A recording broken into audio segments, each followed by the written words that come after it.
Hey, what's going on, guys? It's your boy Nirmanon, and I'll be doing a gameplay commentary over some Call of Duty Black Ops 2.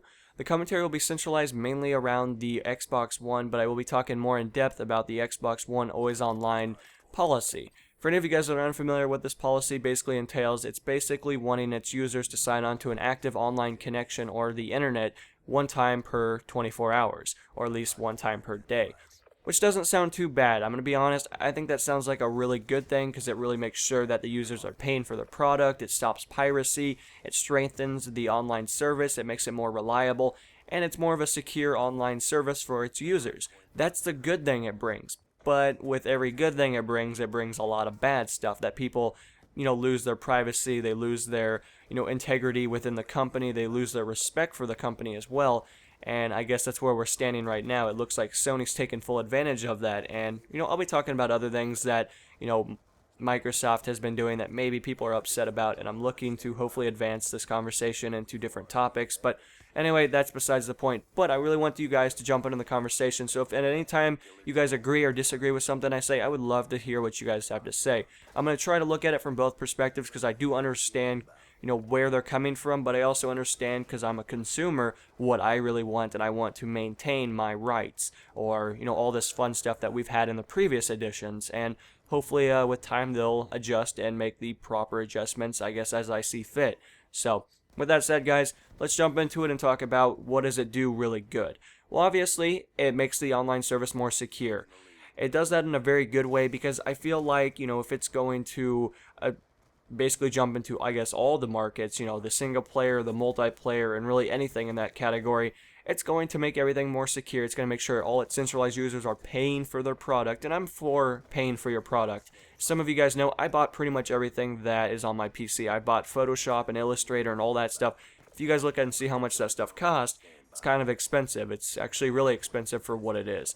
And I guess I'm just for buying my products, but I think it makes the service to make sure that everybody is buying their stuff and it doesn't become a hack fest. And that's a really good thing because I don't think anybody likes hacks. Mods, however, on a different field because there are some mods that are cool, but is modding considered hacking? Is it considered altering files? I don't know. I'm not a modding kind of guy. I don't really care too much about it. But from the games I play, if you're going to mod them, it's almost called hacking because it's not originally in the game and there's no mod tools at that standpoint. But those are the games I play. I know some of you guys probably play like Team Fortress and all that stuff. That's completely different because I know that has a modding community. But besides the point.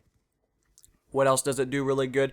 The always online thing, again, makes it more stable, but it also really adds to the user interface. I think it really makes it so that it's almost checking in on your service. It's making sure you're up to date on all updates. It's really trying to make sure everything's fine and finalized and hopefully make sure there's no issues that will arise later on during the future. So it's kind of protecting you in a sense, but I guess at the cost of your stability and all that stuff.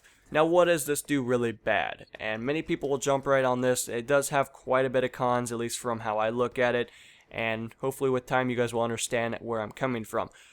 As many of you guys know, the internet is not stable, and I know Woody's Gamertag talked about this in the best sense. I can't exactly quote him, but if you guys wanted to find his video, he has it somewhere on his page. It's pretty recent. But when you flip on the electricity works more. Anything within your house works way more than the internet does. Every time I switch on or flip on the light switch, it's going to work. There's a good chance it's going to work pretty much every single time. There are a few instances where it probably won't work if the bulb is not, working anymore, it's burnt out, or there's a storm, or if the, power station has been, I guess, terminated in some sense, it's not exactly working up to date. There are problems. Nothing in life is guaranteed. Anything within your house, considering that technology is such a prime existence within our day-to-day life, it's not going to work every time, but it's guaranteed to work most of the time, which is a positive.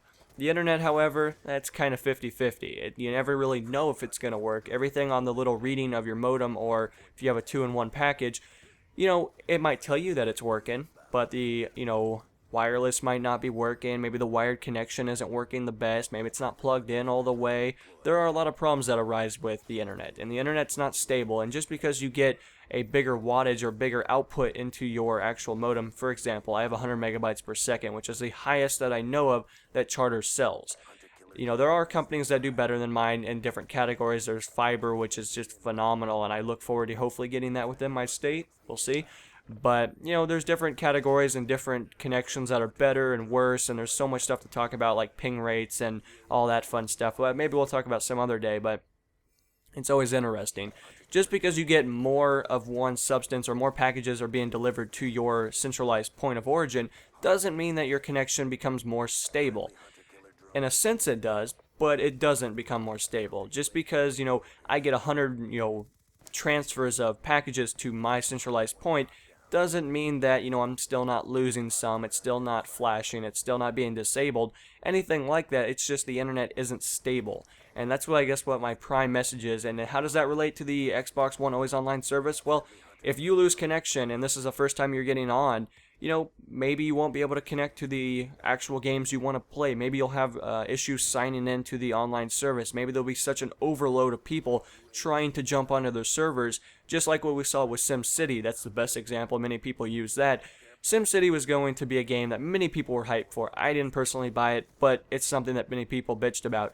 And it took them forever to actually play the game because they didn't have enough servers. And I know many people will say that the Xbox One has made so many more servers. I think they went up by like, I want to say it's 300,000, but that might be wrong. So don't hold me exactly to that. But they're making a ton of servers. Supposedly they're all dedicated as well, which is a positive. I look forward to that.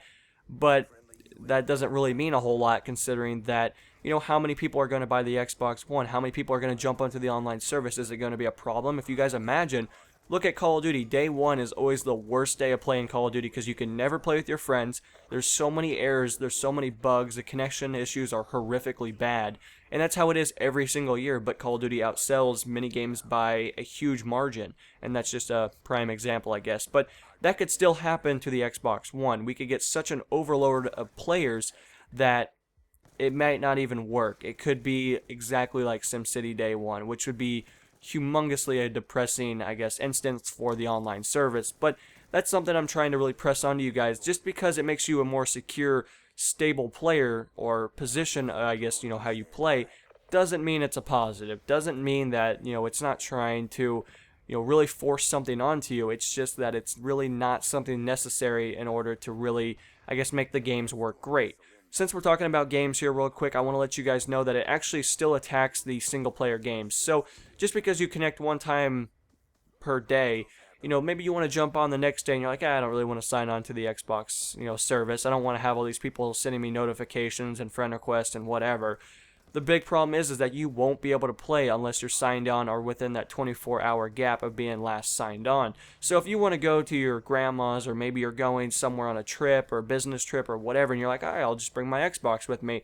But then you find out that, you know, the internet there is locked and you can't get access to it, or the list goes on. And I know internet's everywhere, so it's really not that hard to connect to anybody's connection. But the point is, you know, if you're in the country and your grandparents maybe don't have internet, well, there's probably a good chance that you're not going to magically pick up internet from the neighbor that's, you know, 75, you know, miles away or something ridiculous.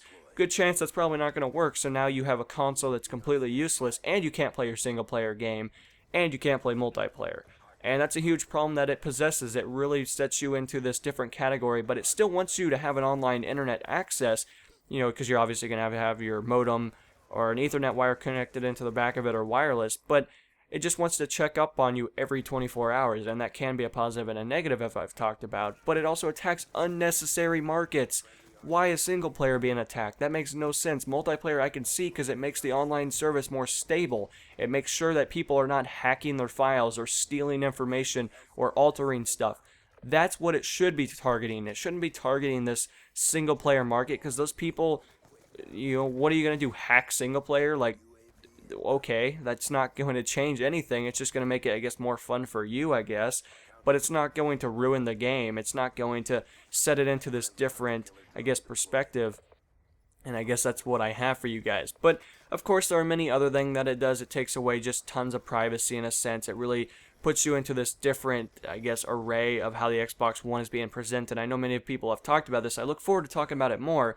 But unfortunately, the gameplay's coming to an end, guys. I would love to hear what you guys have to say. If I missed anything, please let me know. I'm sure I did. But the main gist of it is I would love to see what you guys have to say. And I guess from where I stand, I'm not really for the online service, or I'm not really for, you know, Xbox One always online, you know, policy as it stands right now. And hopefully they'll adjust it and make improvements as they release the actual console. So I'll see you guys in the next installment. This is NMO, and I'll be signing out, guys. Peace.